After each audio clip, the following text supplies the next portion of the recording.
Mic चालू नाही का? चालू. नमस्कार सर्वांना. मी प्रियंवदा म्हाडदळकर, IAS 2022 बॅच, CEO जिल्हा परिषद धाराशिव म्हणून आता जॉईन झाली आहे इथे. ह्या अगोदर मी धाराशिव जिल्ह्यात प्रोबेशनसाठी असिस्टंट कलेक्टर म्हणून होती, त्यामुळे जिल्ह्याची चांगलीच ओळख आहे. बरेचसे चार्जेस मी प्रत्येक तालुक्यात इथे केलेले होते त्यावेळेस. माझा परिचय द्यायचा, शैक्षणिक दृष्टी मी इंजिनियर आहे. BTech इलेक्ट्रॉनिक्स इंजिनिअरिंग केले VJTI मुंबईमधून. त्यानंतर मी MBA केलं आहे IIM बँगलोरमधून. आणि मी 6 वर्ष इन्व्हेस्टमेंट बँकिंगमध्ये जॉब केलेला आहे. मुंबई, हाँगकाँग, सिंगापूर अशा 3 ठिकाणी मी काम केलेलं आहे. आणि 2021 मध्ये UPSC परीक्षा देऊन मी देशात 13वी आणि महाराष्ट्रातून पहिली आहे.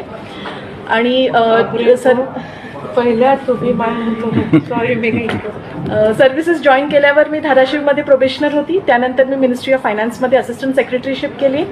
आणि 1 वर्ष मी project officer and SDM Dharni Amravati जिल्ह्यात होती.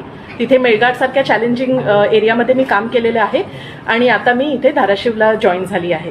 हे माझं थोडक्यात इंट्रोडक्शन दिलेलं आहे. आणि ह्या अगोदर सुद्धा जसं मी जिद्दीने आणि एकदम कार्यदक्षतेने काम केलं आहे, तसंच धाराशिव जिल्ह्यात सुद्धा मी काम करेन.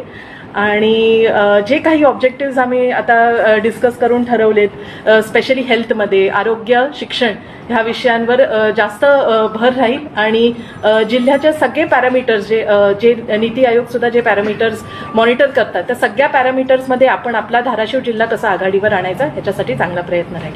थँक्यू. ताज्या घडामोडी जाणून घेण्यासाठी आजच बहुजन आवाज न्यूज चॅनलला लाईक, शेअर आणि सबस्क्राईब करा.